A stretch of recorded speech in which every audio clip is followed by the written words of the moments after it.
वनेश्वरी तवेव पदारिवृन्दं प्रेमामृतैका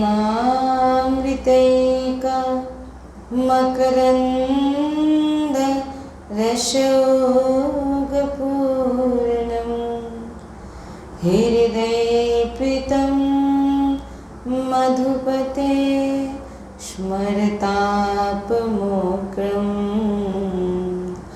निर्वापयत परमशीतलमाश्रयामि। श्रीमद् वृंदावन धाम की श्री वृंदावन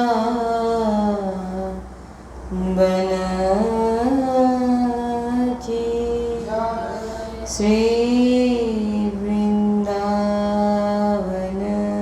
की श्री वृंदावन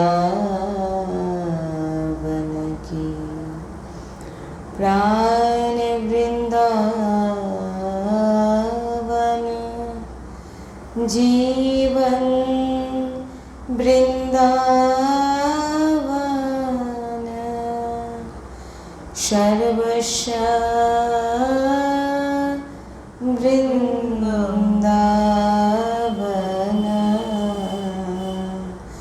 प्राण वृंदावन सर्वस्व वृंदावन। परम सच्चिदानंद घन आनंद समुद्र परात्पर प्रेम रस प्रवाही श्रीमद श्री বৃন্দাবন ধাম এর সমস্ত খগ মৃগ পশু পাখি তরুলতা শ্রীরজরানীজু শ্রী যমুনা রসরানীজু সমস্ত ব্রজবাসী পরিকর সমস্ত প্রেমী মহাভাগবত রসিকজন সমস্ত সহচরী বৃন্দ আর প্রাণ আধার শ্রী যুগল সরকার অপার প্রেম রসের বর্ষা করেছেন আর আমরা সেই অহিতকী কৃপা রসে আমরা সবাই ডুবছি। রাধা বল্লভ লাল কি সদ্গুরুদেব ভগবান কি শ্রী বৃন্দাবন ধাম কি শ্রী বর্ষানা ধাম কি श्री यमुना रसरानी की समस्त सहचरी वृंद की जय जय श्री राधेश्याम जय जय श्री राधेश्याम जय जय श्री राधेश्याम जय जय श्री हरिवंश।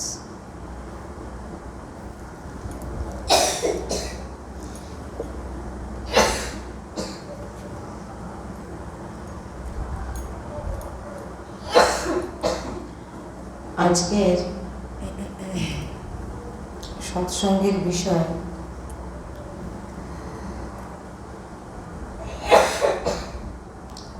মন নিয়ে চর্চা, খুব গুরুত্বপূর্ণ এক বিষয়।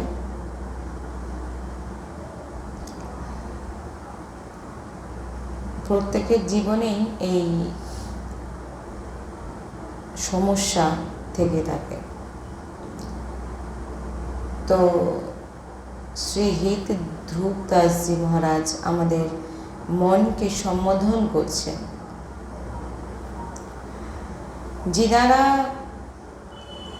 যিনাদের মধ্যে রসে ডুবে তাদের মধ্যে দৈন্যতার প্রাধান্যতা হয়, অর্থাৎ যিনারা রসে ডুবেছেন তিনাদের মধ্যে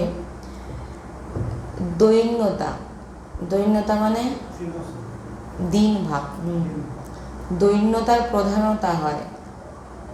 যিনি দৈন্য তিনার মধ্যে কখনো এটা আসতে পারে না যে আমার মধ্যে সব যোগ্যতা আছে, এই যোগ্যতা আছে, ওই যোগ্যতা আছে, যে আমি কাউকে উপদেশ দিতে পারি। আমার মধ্যে এমন যোগ্যতা আছে যে আমি তাকে উপদেশ দিতে পারি, এটা করবি না, ওটা করবি না, এটা করলে অপরাধ, ওটা করলে অপরাধ। এমন মহাপুরুষ, যে এত মহাপুরুষগণ হয়েছেন, তিনারা অন্য কাউকে উপদেশ দিতেন না, কিন্তু আমরা উপদেশ দিতেই ব্যস্ত, কি গ্রহণ করি না, দিতে ব্যস্ত। মহাপুরুষগণরা যে ছিলেন, তিনারা সবসময় নিজেকে উপদেশ দিতেন, নিজের মনকে উপদেশ দিতেন। আর তাই ধ্রুবদাসজি মহারাজ বলছেন, रे मन अरु सब छाड़ी के जो अटके एक ठोर। ধ্রুবদাসজি বলছেন, আরে মন, তুই তো অনন্ত জন্ম ধরে বহু কিছু ভাবিয়েছিস, আর তার ফলে যা যা কর্ম করেছিস, সে ভোগান্তি তো এখনো শেষই করতে পারিনি, এখনো ভুগে যাচ্ছি, আরও কত করাবি। আরে মন, রে মন अरु सब ছাড়ি কে जो अटके एक ठोर। বলছেন, আরে মন, আর কতদিন তুই এই সংসার জালে এই এদিক ওদিক ছুটবি, এটা করব সেটা করব, সে আমার এ আমার। একটি আশ্রিত হয়ে যা, মনকে বলেন ধ্রুবদাসজি। যেমন আমার গুরুজিও সবসময় বলে যে কেউ প্রশংসা করে দিল বা কেউ খারাপ বলে দিল, তার প্রভাব আগে পড়ে। কীরকম? আপনাকে কে প্রভাবটা বোঝায়? খারাপ কার লাগে? কেউ খারাপ বললে খারাপ কার লাগে?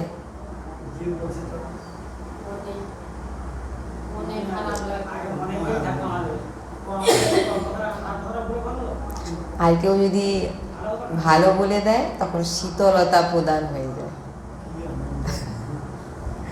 উফ, কি শান্তি! কোথায় শান্তি? হাত বলান।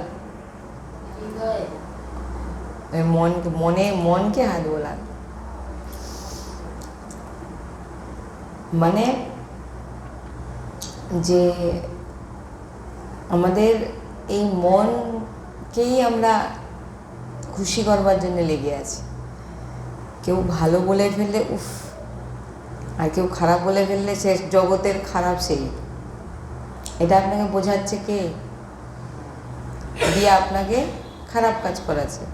তো আমার গুরুজি সবসময় বলেন, আমরা যখনই কেউ প্রশংসা করে দেয়, এসে প্রণাম করেছে, আমি ভাবছি উফ, আমি কত বড় হয়ে গেছি, তখন মনকে বোঝাতে হবে, আরে মন, 5 জন তোকে ভালো বলেছে বলে তুই ভাবছিস আমাকে অহংকারী বানাবি? মানে কি? মন খুশি হচ্ছে মানে আপনি কি হচ্ছে? ওপর দিকে উঠে অহংকারটা বেড়ে যাচ্ছে আপনার। অনেক তোর চাল আমি বুঝে নিয়েছি, আর তোর চালে ফাঁসবো না। আমার গুরুজি বলেন, আর তোর চালে আমি ফাঁসবো না, তুই আর আমাকে ফাঁসাতে পারবি না। সে প্রশংসা করেছে বলে তুই আমাকে ভাবছিস ফাঁসাবি? হবে না। তো মহাপুরুষগণ কি বলেছেন? আমি কি বললাম? যে মহাপুরুষরা নিজেদেরকে উপদেশ দেন, নিজের মনকে উপদেশ দেন। অন্য কারোকে উপদেশ দেওয়ার তিনারা মনে করে আমার যোগ্যতা নেই। তাই বলছেন, সবার মধ্যে লোকরীতি, বেদরীতি, ব্যবহার আর পরমার্থ, এ বৃন্দাবন রস, নিত্য বিহার রস। এই বৃন্দাবন রস, নিত্য বিহার মানে সব সময় চলছে নিত্য বিহার। বৃন্দাবনকে নিত্য বিহার বলা হয়। সব সময় সেখানে লীলা চলছে, নিত্যবিহার রস। আর আমাদের নবকিশোর কিশোরী একান্তিক অদ্ভুত বিলাস, লীলা বিলাস, যেখানে বড় বড় যোগীন্দ্র মুনীন্দ্র পৌঁছাতে পারে না। বৃন্দাবনে যে লীলা হচ্ছে, সেই লীলায় একান্তিকভাবে কিশোর কিশোরী, অর্থাৎ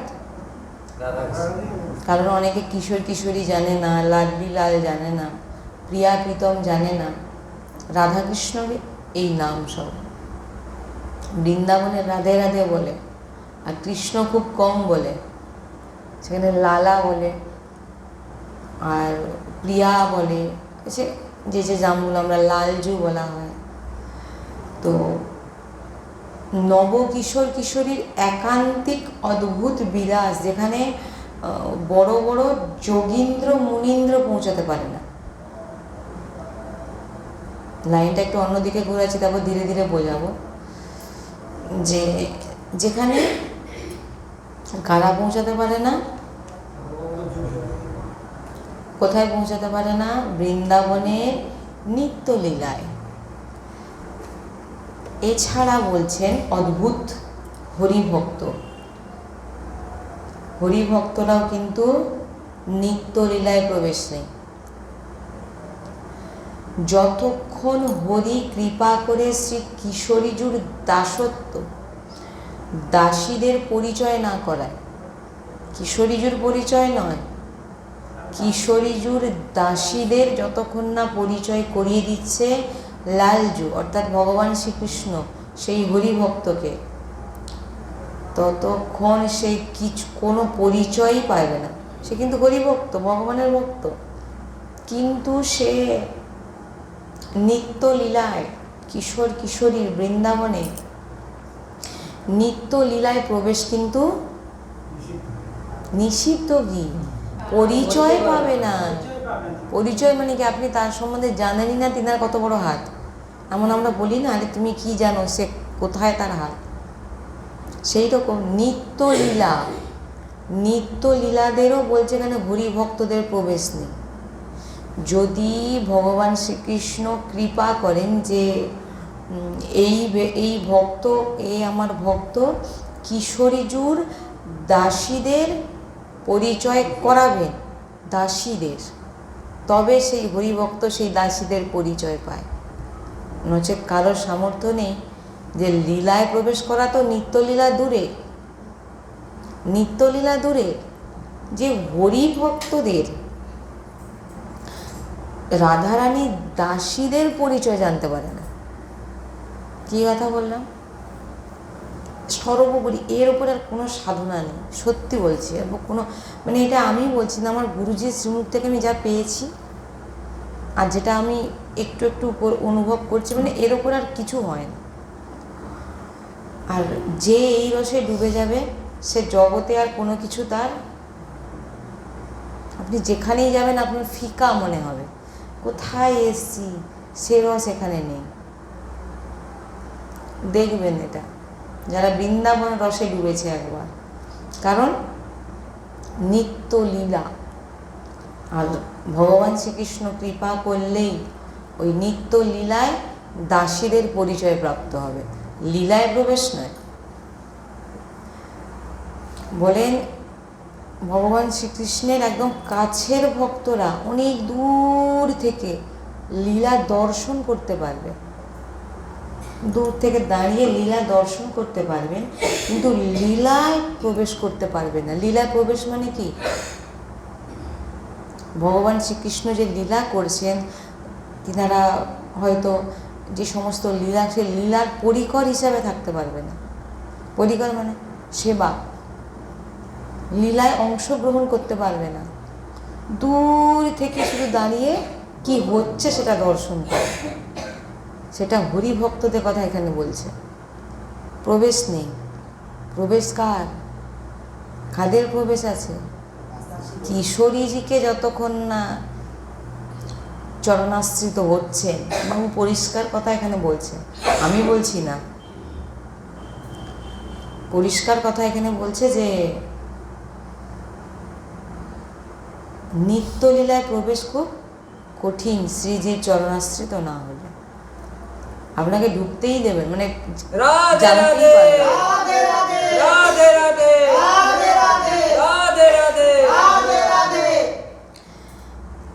ওই রসিকজন কিশোরীজুর দাস্যরসে সহচরীভাবে মগন থাকে। এই যে রসিকজন বৃন্দাবনের, ইনারা কিশোরীজুর দাস্যরসে, কার?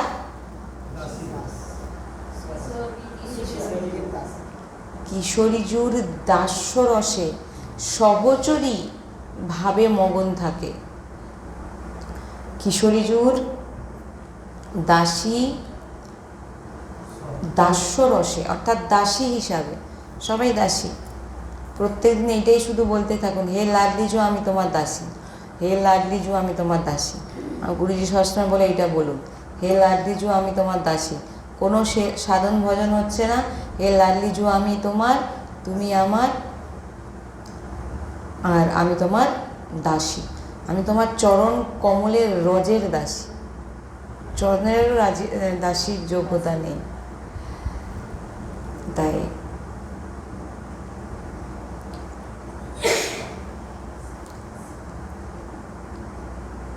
তাই এই বৃন্দাবন রসিকজন কিশোরীজুর দাস্যরসে সহচরী ভাবে মগন। ততক্ষণ হরিভক্ত বুঝতে পারবে না যতক্ষণ এই রসে না ডুবছে, কিশোরীজুর দাস্যরসে। যতক্ষণ না কোনো হরিভক্ত কিশোরীজুর দাস্যরসে সহচরী ভাবে না মগন হচ্ছেন, ততক্ষণ কিন্তু সে পরিচয় জানতে পারবে না। কি বলছেন? কোনো হরিভক্তের, প্রথম বললাম, কোনো হরিভক্তের ওপর যদি কৃপা করেন ভগবান শ্রীকৃষ্ণ, তখন তিনি কিশোরীজুর অর্থাৎ রাধারানীর কোনো সখীর, কোনো দাসীর পরিচয় জানতে পারবেন। কে? হরিভক্ত। এইবারে সেই হরিভক্ত জানার পর যদি সেই হরিভক্ত কিশোরীজুর দাস্যরূপে সহচরী ভাবে মগন হয়ে যান, তবেই কিন্তু তার নিত্যলীলায় প্রবেশ, নচেত। তাই বলছে না দৈব না ব্রহ্মাদৈ না খালু হরি ভক্তে না সুহৃদা। বলছেন যে দিভির ইয়াদৈ রাধা মধুবতীর দাস্যম সুভিদিতম। বলছেন যে দেবতাদেরও তো কথাই নেই। আমি এই প্রবেশটা, এটা কেন বলছি এরপরে বলবো। দেবতাদের তো কথাই নেই, কারণ তিনারা কোনো সাধক নয়, কিন্তু দেবতারা কিন্তু কোনো সাধক নয়। দেবতারা ভগবত লীলার অঙ্গ। যখন ভগবান লীলা করেন, তিনারা সব পরিকর হিসাবে আসেন, অঙ্গ হিসাবে আসেন। মানে বুঝতে পারছেন? ভগবানের ভগবত লীলায় দেবতারা অঙ্গ হিসাবে আসেন, ওনারা কিন্তু সাধক নয়। দেবতারা ভগবত লীলার সৃষ্টির অঙ্গ, অর্থাৎ ভগবত লীলা যখন হবে সে পরিকর হিসাবে থাকবেন, চারদিকে অঙ্গ হিসাবে থাকবেন। সেবক নয়, অঙ্গ। একটি নাটক করতে গেলে কতজনকে লাগে? বাবা মা কত রকম সাজে, সেই এখানে সেটাই বলছে যে দেবতারা সাধক নয়, তিনারা ভগবত লীলার অঙ্গ। আর দেবতারা কখনো ভগবানন্দে একান্তে ভজন করে প্রিয়ালালের প্রেমে মগন, এ অসম্ভব। ভগবানরা কখন একান্তে বসে থেকে রাধেশ্যাম রাধে রাধে এরকম, এখানে যেটা বলছে প্রিয়ালালের প্রেমে, অর্থাৎ ভগবান শ্রীকৃষ্ণের প্রেমে বলছেন যে কোনো দেবতা একান্তে প্রেম রসে ডুবে মগন থাকতে পারে না, অসম্ভব। কোনো দেবতারা পারবেই না। দেখুন আপনারা সব লীলা খুলে।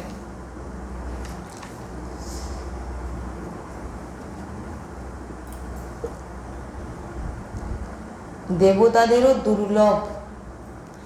তাই বলছেন দেবতারা এই রসের বিষয় আকাঙ্ক্ষাও করতে পারে না যে রাধা কৃষ্ণের লীলায় আমরা প্রবেশ করব, মানে প্রেম রসে ডুবব। বলছেন যে দেবতারা এই রসের চিন্তা ভাবনাও আনতে পারে না। এমন একটা আসে না যে আমাদের চিন্তা ভাবনায় সেখানে পৌঁছায়নি, এরকম একটা আসে না যে কোনো সময় ওই চিন্তা ভাবনাই আমাদের মাথায় আসেনি। দেবতাদেরও সেই একই জিনিস, তিনাদের মাথায়, তিনাদের চিন্তা ভাবনায় যে যে রস, প্রেমের রস, লীলার, সেই তিনাদের মাথায় সে আকাঙ্ক্ষাও আসে না, মানে সেই বিষয় আকাঙ্ক্ষাও তারা করতে পারে না। যেমন বিষয় পুরুষ যে সবসময় ভোগ বিলাসে ব্যস্ত, খাবো, ঘর বানাবো, পোশাক পরবো, সংসার বাড়াবো, ভোগ ঐশ্বর্যের অতি রাখে, ভোগ সংগ্রহ করে, এমন ব্যক্তি সে কখনো চাইবে যে আমি মুক্তি পেয়ে যাই?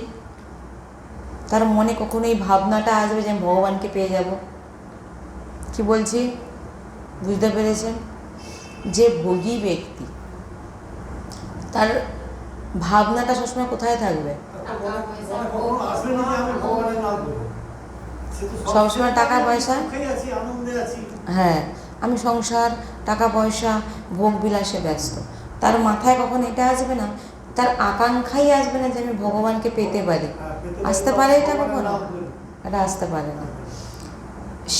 এই আর সেই ব্যক্তির মনে কখনো এটা আসবে যে আমি এই জন্মেই ভগবত প্রাপ্তি করব? আসবে? ভোগী ব্যক্তির মাথায় এই ভাবনা আসবে যে আমি ভগবানকে এই জন্মেই পাব? কোনোদিন আসা সম্ভব নয়, পরিচয়ই জানতে পারবে না।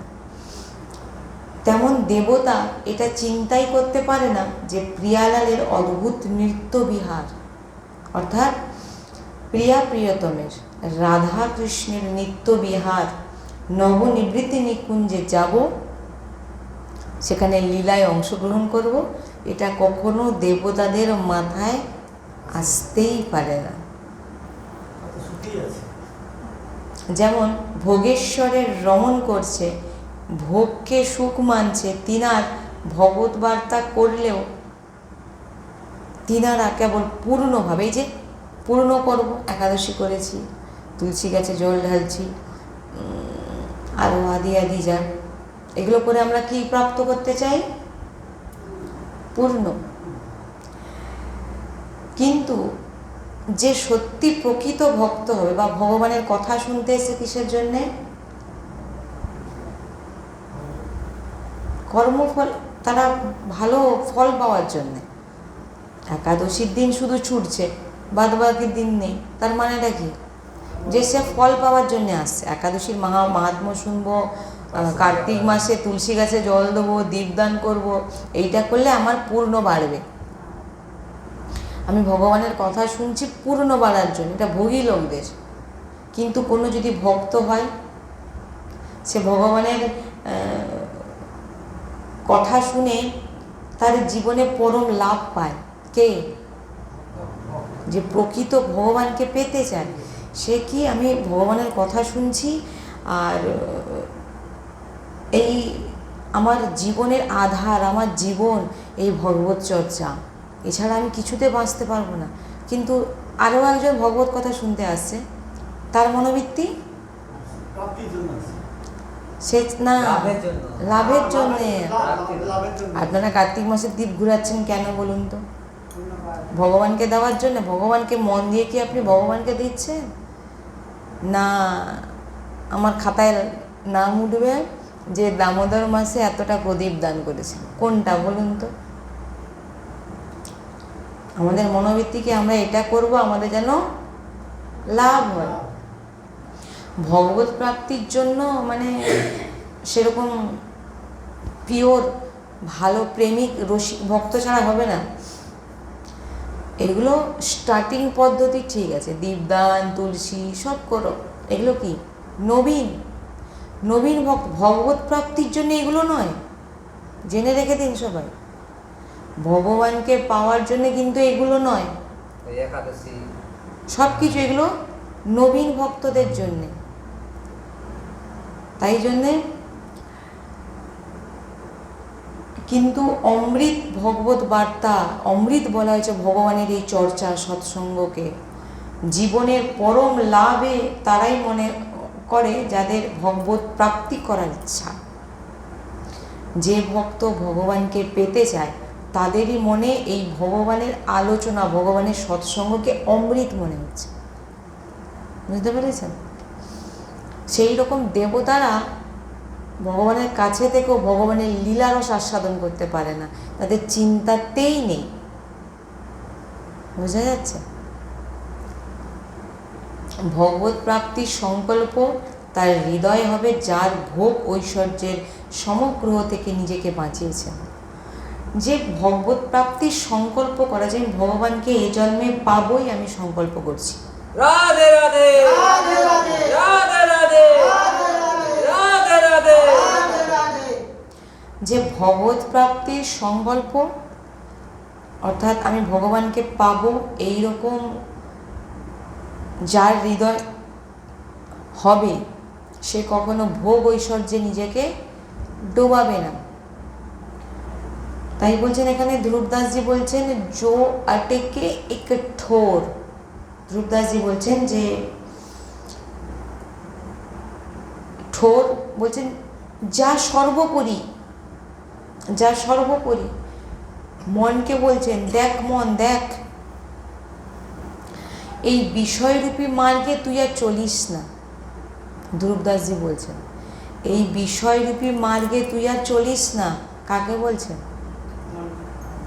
নিজের মনকে, অপরকে নয়। ওই জন্য আগে নিজেকে তৈরি করতে হবে। আমাদের তো প্রথম লক্ষ্য নিজেকেই ভেবে নিয়েছি ভগবান, আর অপরকে শিক্ষা দিতে লেগে গেছে। ভিতরে কোনো গুণ নেই নিজের, এটাই আমরা করি। উপদেশ আমরা লোককে দিই, নিজের বেলা কিছু নেই। তো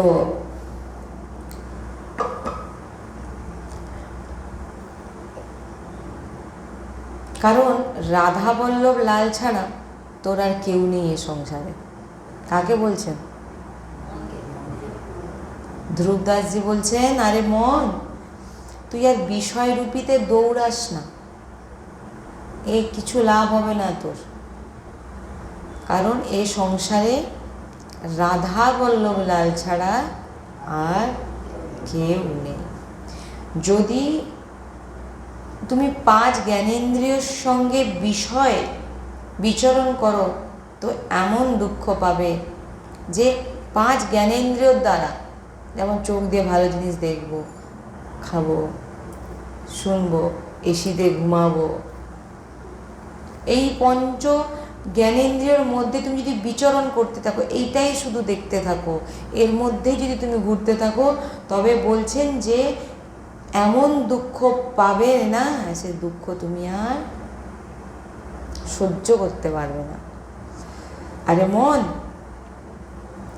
তুই বিষয় মনকে যদি প্রিয়ালালের মার্গে আনো তো তার উপরে অঙ্কুশের দরকার। বলছে এই বিষয়ী মনকে, ধ্রুবদাসজি বলছেন যে এই বিষয়ী মনকে, এই মন সবসময় কী করছে? পঞ্চ জ্ঞানেন্দ্রিয়র মাধ্যমে আমাদেরকে ভোগের মধ্যে ডুবিয়ে রেখেছে। যেমন দেখুন, সবসময় ভালো ভালো খাবার খাবো, আজকে রসগোল্লা খেয়েছি, কাল খেয়েছি, আর কি ইচ্ছা হবে না? এই জিহ্বাকে কিন্তু আপনি কোনোদিন শান্তি করতে পারবেন, এই নতুন নতুন পদার্থ চাইতেই থাকবে। কি নেত্র, একদিন একটা জিনিস দেখেছি বলে কি আর ইচ্ছা হবে না?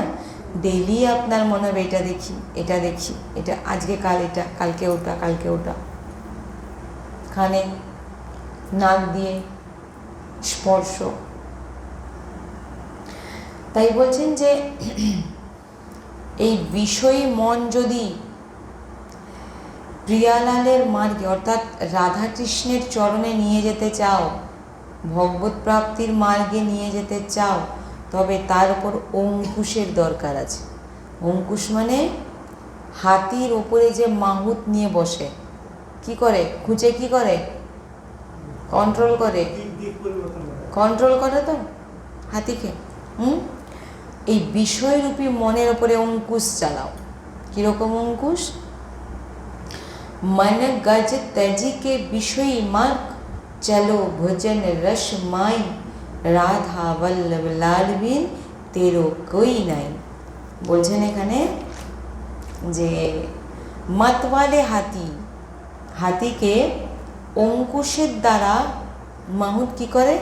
কন্ট্রোলে রাখে।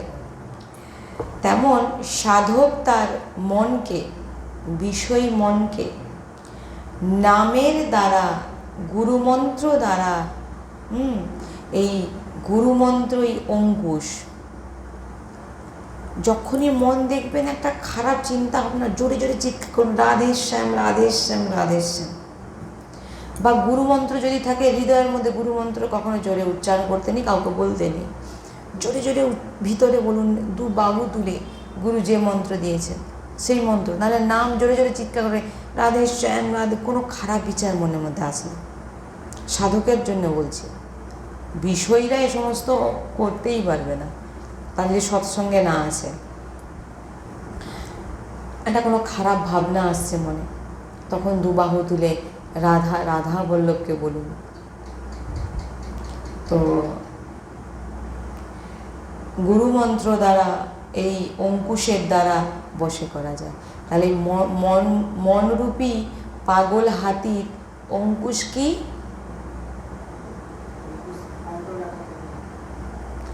মনরূপী পাগল হাতির অঙ্কুশ কি? আর গুরুমন্ত্র। একে নিতে হবে, তবে গিয়ে এই বিষয়রূপী মনকে কন্ট্রোল করা যেতে পারে। কিন্তু এই বিষয়রূপী মনকে যদি ভগবত নামে ডোবাতে চান, তবে অবশ্যই সৎসঙ্গ করতে হবে। সৎসঙ্গ না করলে আপনি নামটা যে চালাবেন, আপনি সেটা চালাতে পারবেন? বলুন।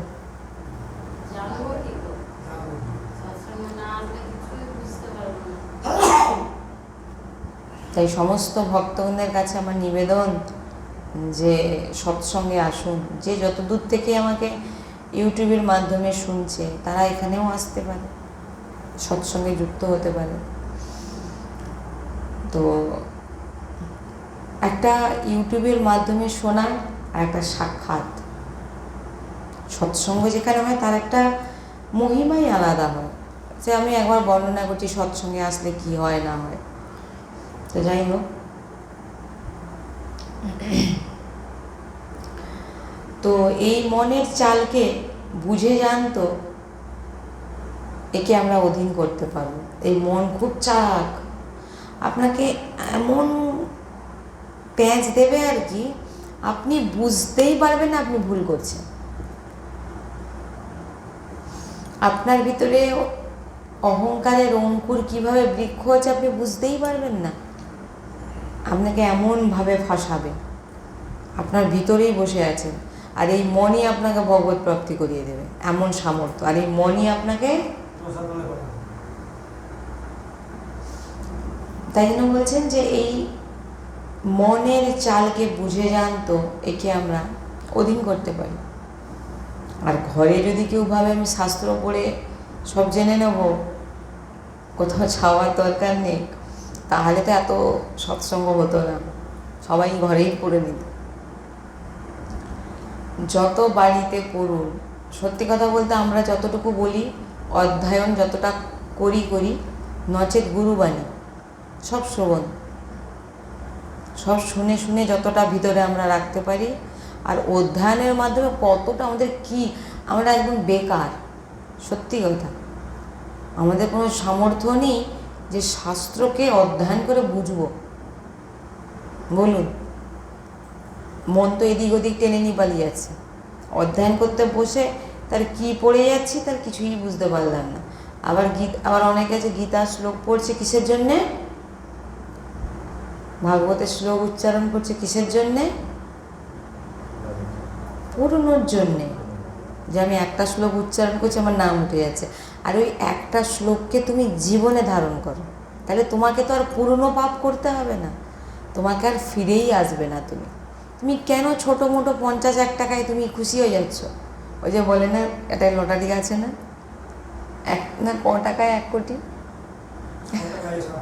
6 টাকায় 1 কোটি, হ্যাঁ 6 টাকা। তা আপনি ওই 1 কোটির দিকে যান, আবার অর্থের দিকে চলে যাবেন না। আমি আপনাদের বোঝানোর জন্য বলছি এটা, যে আমাদের মানসিকতাটা কি 50 পয়সা 1 টাকা। এত বড় ভগবান আমাদের সাধন দিয়েছে, একটা শ্লোক পড়ে আপনি পূর্ণ করতে চাইবেন না ভগবত প্রাপ্তি করতে চাইবেন? সেই একটা শ্লোক, সেই 6 টাকা, কেউ 6 টাকা কাজে নিয়ে চলে যাচ্ছে আর কেউ 6 টাকাকে কাজে লাগিয়ে দিচ্ছে। আপনি সেই শ্লোকটাকে যদি জীবনে ধারণ করে নেন, আপনি বেড়া পার হয়ে গেল জীবনে। আর কেউ রিডিং পড়ে চলে গেল, পূর্ণ হলো কিন্তু আবার ফিরলে। কিন্তু শ্লোকটাকে যদি জীবন, আমার গুরুজি সবসময় বলে, পুরো গীতার শ্লোক তুমি পড়তে পারছো ঠিক আছে, কিন্তু একটি শ্লোককে ডেলি পড়ো আর ডেলি বোঝো আর ডেলি ধারণ করো। রাধে রাধে রাধে রাধে রাধে রাধে রাধে রাধে। গীতায় বলেছেন, ঈশ্বর সর্বভূতানাং হৃদ্দেশে অর্জুন দৃষ্ট। হে অর্জুন, আমি সব জীবের মধ্যে বিরাজমান। সবাই জানি, কেউ মানে সেই শ্লোকটাকে পড়ছেন কিন্তু একটাও কাজ কিছু করছেন না। ওই শ্লোকটা আপনার জীবনে কিছু কাজে লাগছে, ফল কি হবে? রসগোল্লা। এইগুলো মানুষ কেন বোঝে না, কেন পূরণের পিছনে দৌড়ায়? আমি খালি ভাবি, পূর্ণ করলে তো তোমাকে ভাই আবার আসতে হবে, কি হবে?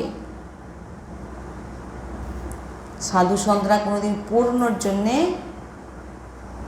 কিচ্ছু করেন না, ওই জন্য পূর্ণর জন্যে কোনোদিন কিছু করবেন না, ভগবত প্রাপ্তির জন্যে করুন। শরণাগতি, আমি কিছুই পারি না, ভগবানকে জানান আমি কিছু পারি না,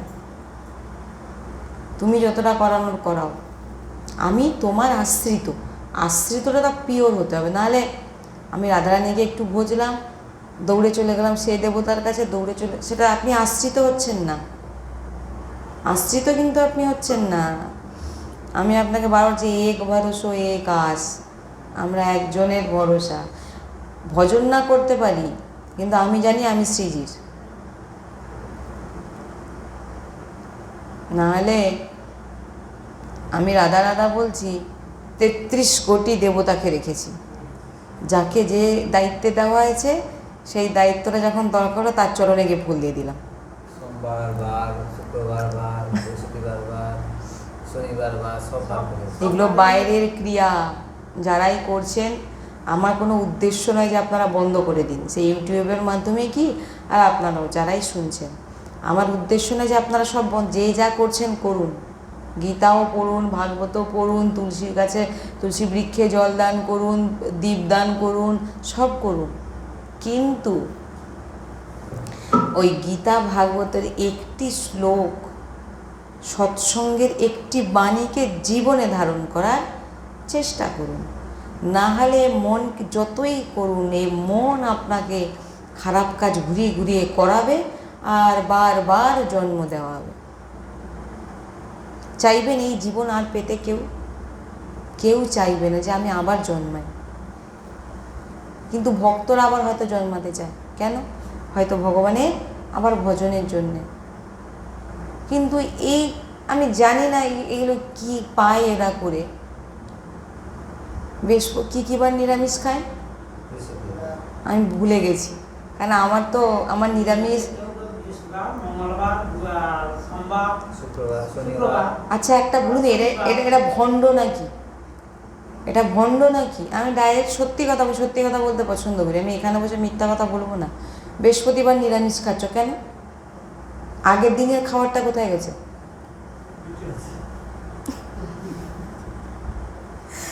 না বেরিয়ে গেছে? না বৃহস্পতি অষ্টমীর অঞ্জলি দিতে যাব, আগের দিন নিরামিষ। অষ্টমীর অঞ্জলিটা ফুলটা ছুঁড়ে দিয়ে মা এইবারে বেরিয়ে গেল, মানে অষ্টমীর অঞ্জলি দেওয়ার আগের দিন নিরামিষ খেলো, অঞ্জলি দেওয়া কমপ্লিট, সঙ্গে সঙ্গে দোকানে ঢুকে গেল। না এটা করার দরকারটা কি আছে তাহলে? এত ভণ্ডামির কি আছে? আমি আমি করব না, এই কি বৃহস্পতিবার নিরামিষ খেলো, তারপরের দিন মেরে জীবজন্তু খেয়ে যাচ্ছে। আগের দিনও খেলো, পরের দিনও খেলো, শুধু মাঝখানটায় আরে তুমি, আমি এইগুলোই খালি ভাবি যে কেন এইগুলো, কেন মঙ্গলবার আমি সোমবার জল ঢালতে যাবো, আমি নিরামিষ খেলাম, তার আগের দিনও খেলাম, পরের দিনও খেলাম, তার ওই দিনটা কেন? শিবমাতা তুমি কি ভগবানকে দেখাতে চাচ্ছ যে আমি, ভগবান তো বিজ্ঞ, তিনি সব জানেন, তিনাকে দেখানোর তো কিছু নেই। আমার মানে মাথায় আমি খালি ভাবি যে কেন এইগুলো, কেন,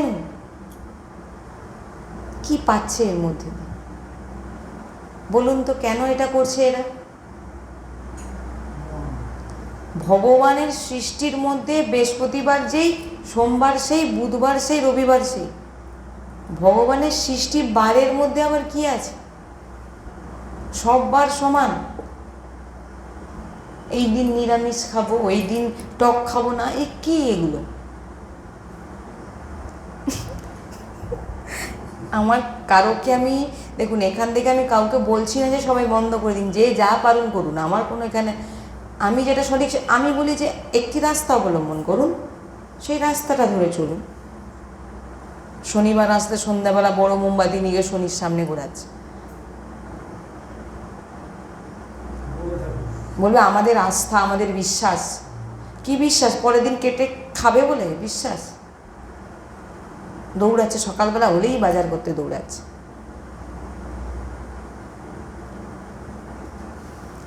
এর ওপরে আপনারা কিছু বলতে চাইবেন? আমি জানি না এগুলো কেন হয়, আমি বলতে পারবো না। এগুলো তো বাইরের, কি ভগবানের দিনের মধ্যে কোনো বিচার আছে? ওই দিন নিরামিষ খাও, ভগবানের তো সব সৃষ্টি, তুমি জীবজন্তুকে মেরে খেয়ে যাচ্ছ, আর ভগবানের সৃষ্টি শুক্রবার অমুক, সোমবার অমুক। আমি এইগুলোকে ঠিক, এটা আমি না, আমি যে শুনেছি ছন্দবাণী, আমি সেগুলোই বলছি, আর আমার বলার সামর্থ্য কিছু নেই। তাই সবসময় চেষ্টা করবেন গীতার একটি শ্লোককে একদম বসিয়ে নিন, ঈশ্বর সর্বভূতানাম বৃদ্ধিসার জন্য তুষ্টি। হে অর্জুন, আমি জীবমাত্রের হৃদয় বিরাজমান, অন্তিম সময় যে আমার স্মরণ করবে, তার তাকে আমি স্বয়ং, তাকে আমি নিতে আসবো, স্বয়ং সে আমার সঙ্গে থাকবে। এটা তুমি ভাই পড়লে, দিয়ে বাইরে গিয়ে উল্টোপাল্টা জিনিস খাচ্ছ, লোককে গালাগালি করছো, আর অন্তিম সময় থরিয়ে তোমার চিন্তায় ভগবানের নাম আসবে, তাহলে তুমি গীতাটা ডেলি যে পড়ছো, তুমি কি জেনেছো তাহলে এই পূর্ণর জন্যে? তাহলে বেকার, ও কোনো লাভ হবে না। পড়ো, ওই পূর্ণ অর্জন হবে, আবার আসতে হবে, কোনো এই নেই। আমি জানি না এগুলো কেন এরকম মানুষকে বলে, কেন বলে, আমার মাথায় প্রশ্ন আসে।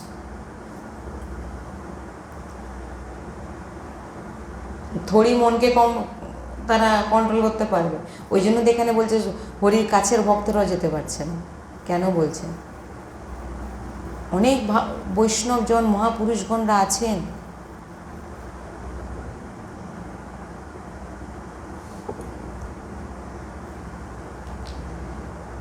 তাই মনের চালকে বুঝুন।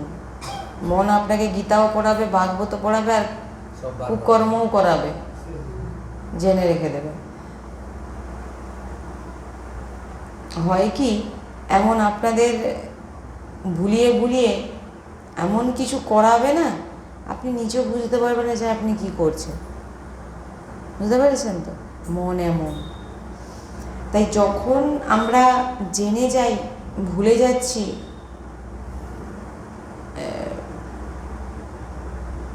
তখন ওই নামরূপী মনকে নামরূপী অঙ্কুশ দিয়ে প্রহার করো। তুই ভুল দিকে যাচ্ছিস, রাধেশ্যাম রাধেশ্যাম গুরুমন্ত্র, রাধেশ্যাম গুরুমন্ত্র, মনকে কন্ট্রোল, এছাড়া কেউ কন্ট্রোল করতে পারবে না। আর সৎসঙ্গ, এছাড়া ভগবত প্রাপ্তি অসম্ভব। কোনো সাধু সন্তকে দেখেছেন সাধুগুরু বৈষ্ণবের চরণ ছাড়া তারা ভগবত প্রাপ্ত হয়েছে? দেখান তো একটা। সবাই গুরু আশ্রিত সন্ত বাণী আচার্য বৈষ্ণবদের চরণ গ্রহণ করেছেন, তিনাদের কাছ থেকে সৎসঙ্গ শ্রবণ করেছেন, জেনেছেন, তবে গিয়ে ভগবত প্রাপ্তি।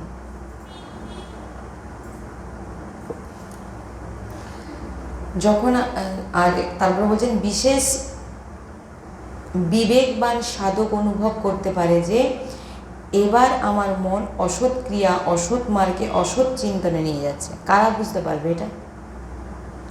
যারা ডেলি সৎসঙ্গ শ্রবণ করছেন, বৈষ্ণবদের চরণাশ্রিত ভক্তদের সঙ্গ করছেন, নাম করছেন, তারা কিন্তু জানতে পারবেন যে কোনটা মন আমাকে অসৎ কী কাজ করাচ্ছে, কি অসৎ। আপনারা বলুন, এখান থেকে বেরোনোর পর আমি জানি না আপনাদের মধ্যে কতটা হয়, আমি কিন্তু বুঝতে পারি যখন কোনো খারাপ চিন্তার মধ্যে আসে, আমি ভগবান নই, আমি কোনো বিশাল সাধক নই, সাধারণ, একদম সাধারণ, আমারও মাথায় চিন্তা ভাবনা আসে, কিন্তু আমি সেটা বুঝতে পারি যে আমি এটা অসৎ চিন্তা করছি, এই কাজটা আমার অসৎ হবে, করলে ঠিক হবে না। এটা কখন বুঝতে পারবেন আপনি? আপনি যখন বিবেকবান সাধক, আপনার বিবেক জাগ্রত হবে কোথা থেকে? আপনার বিবেক এখন ঘুমিয়ে আছে, কখন জাগ্রত হবে? সৎসঙ্গে না আসলে বিবেক কোনোদিন জাগ্রত হবেই না। আর তখন আপনি বুঝতে পারবেন যে এইটা আমি ঠিক করছি, এটা আমি ভুল করছি। আর যদি আপনি সৎসঙ্গে না আসেন, আপনি কিছুই বুঝতে পারবেন না।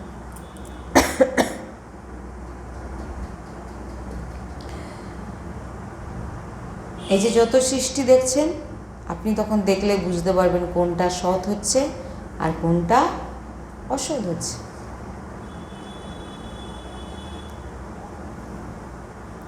দুই পদ্ধতি মাধ্যমে ভক্ত তার মনকে কন্ট্রোল করতে পারে, অনুভয়, ব্যতিরেক, এই দুই পদ্ধতি। সাধককে প্রথম স্টার্টিংয়ে ব্যতিরেক পদ্ধতির শিকার গ্রহণ করতে হবে। যেমন এই যে সৃষ্টি দেখছেন, মানে এই ব্যতিরেকের মানে হচ্ছে যে এই পদ্ধতি যদি আপনি এটি সত্য, যেটা এখানে শাস্ত্রে বলছে যে এই পদ্ধতি যদি আপনি গ্রহণ করেন তবে কিন্তু আপনি অনুভয়ে প্রবেশ করবেন। যেমন ব্যতিরেক অর্থাৎ এই যে সৃষ্টি দেখছেন,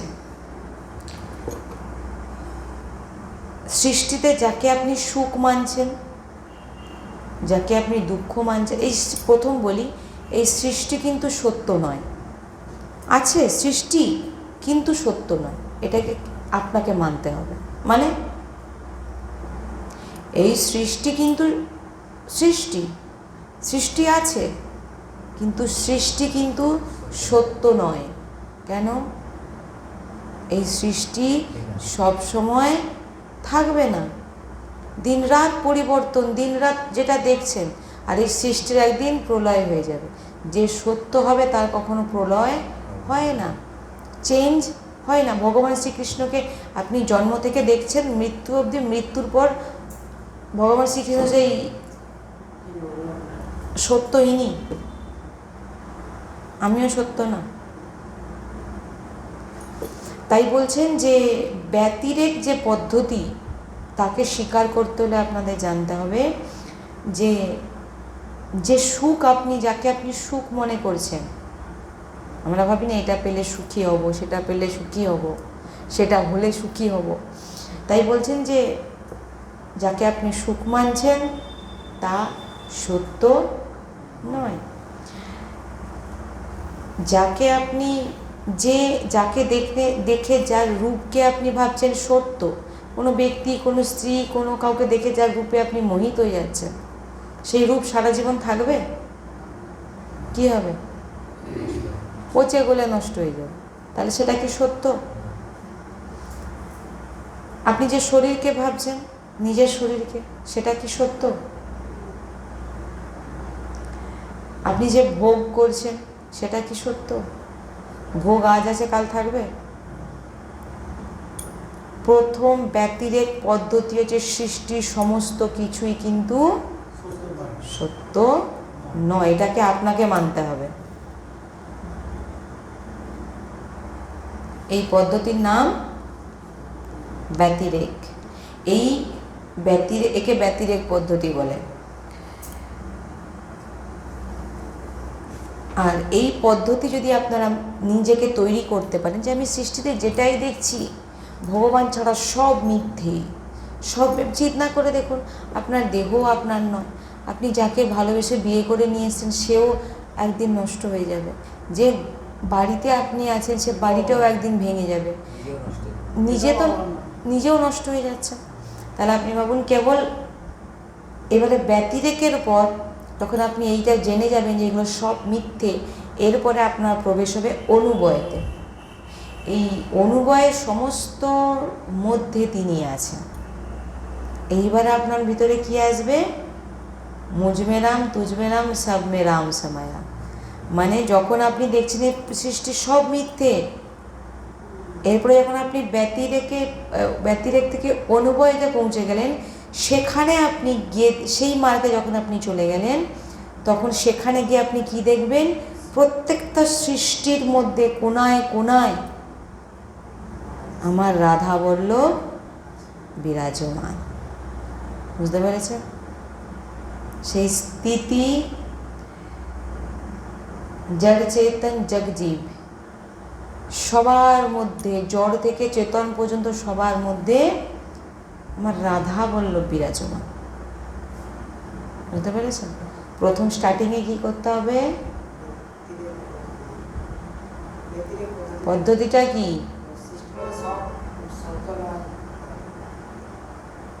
আর কতটা মানছো কতটা সেটা বলো। শুনে গেলে তো হবে না, মানতে হবে।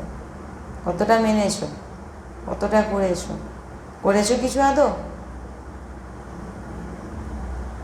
তাহলে আপনি শুনছেন কেন ডেলি? আপনি তো কিছুই ধারণ করছেন না, আপনি এত শুনছেন, শুনেও ভুল করছেন।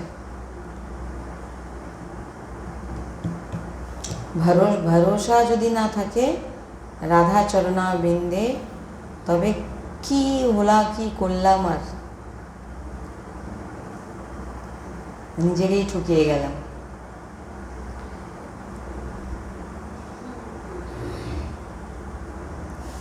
তাই এই মনকে কন্ট্রোল করতে গেলে প্রথম পাগল মনকে কন্ট্রোল করতে গেলে গুরু মন্ত্র আর নাম রূপী অঙ্কুশ দিয়ে তাকে কন্ট্রোল করো। আর আপনাকে ব্যতিরেক আর অনুবয়ের পদ্ধতি অবলম্বন করতে হবে। যেমন সব কিছু সৃষ্টি মিথ্যে, এরপরে সব সৃষ্টি কিন্তু ভগবানের, আর প্রত্যেক সৃষ্টির মধ্যে আমার ভগবান। এইটা না করা পর্যন্ত আপনি কিন্তু অনুবয়তে পৌঁছাতে পারবেন না। সবার মধ্যে ভগবানের দৃষ্টি আপনি, আমি কালকেও বলেছিলাম না সৎসঙ্গে, সবার মধ্যে যে গালাগালি করছে, চড় মারছে, সেও ভগবান, সেও ভগবান। গুরু শিষ্য, গুরুও ভগবান আর শিষ্যও ভগবান। গুরুর মধ্যে ভগবান দুরূপে বিরাজমান। এই ভগবান তুমি গুরু রূপেও আর শিষ্য রূপেও।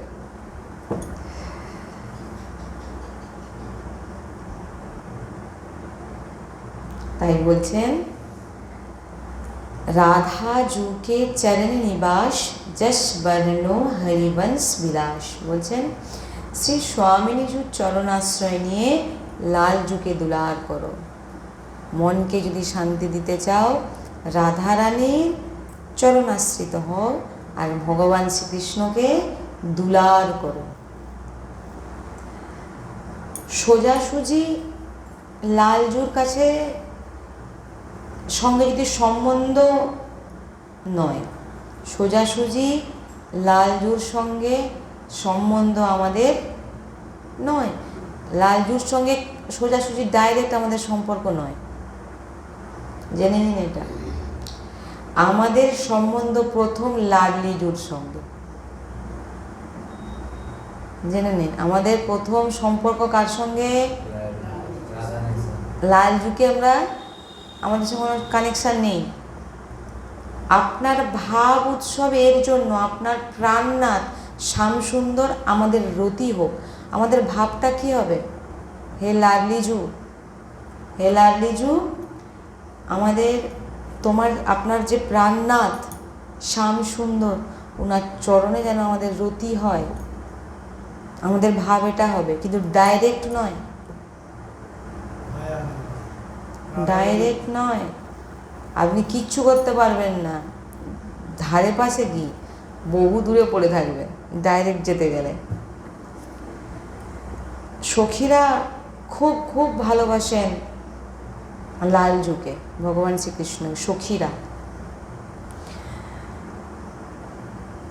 যতটা রাধারানীকে ভালোবাসেন, ত্রিভুবনে কেউ আর ভগবান শ্রীকৃষ্ণ রাধারানীকে এত ভালোবাসেন, এত ভালোবাসেন, এত প্রেম করেন যে ত্রিভুবনে এমন ভালোবাসা দেখা যায় না।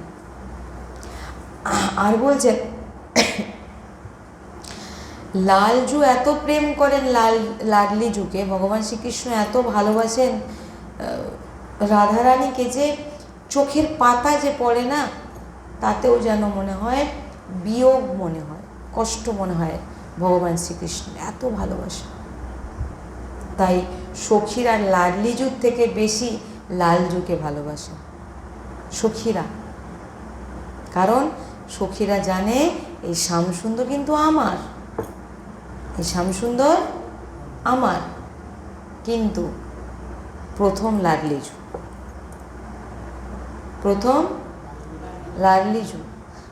কারণ এরপরে আমরা পরের সৎসঙ্গে আমরা এর পরের ব্যাখ্যাগুলো শুনবো। তো আজকে আমরা এটাই জানলাম যে মনকে কন্ট্রোল করতে গেলে আমাদের কি কি পদ অবলম্বন করতে হবে। এটা যদি আমরা করতে পারি তবে আমাদের মন আমরা কন্ট্রোলে করতে পারবো।